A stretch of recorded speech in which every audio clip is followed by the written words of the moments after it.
Hi mga ka-idol! Naayos ko nga po yung book ko dyan mga ka-idol. Kasi tatry ko yung shades ko na binili ko. Ang bagay ko sa akin na hindi. Bagay-bagay. Ready to bike na ako.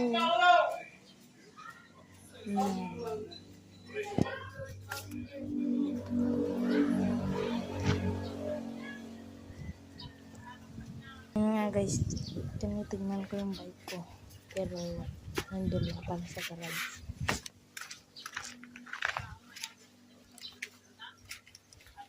Yan, tinitignan ko nga ito.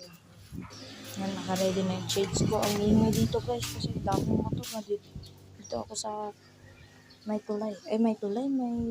kalsada. Yan, tinignan ko nga na pala yung bike ko yun. Lalagay ko nga pala yung shades ko dyan. Yan, nilagay ko na pala yung shades ko dyan. May brake. Punta ko nga pala sa kabila. Bigyan mo ng katraso mo. Tapos, ipakit nga muna ako yun guys. Bye mga kaidol. Bye.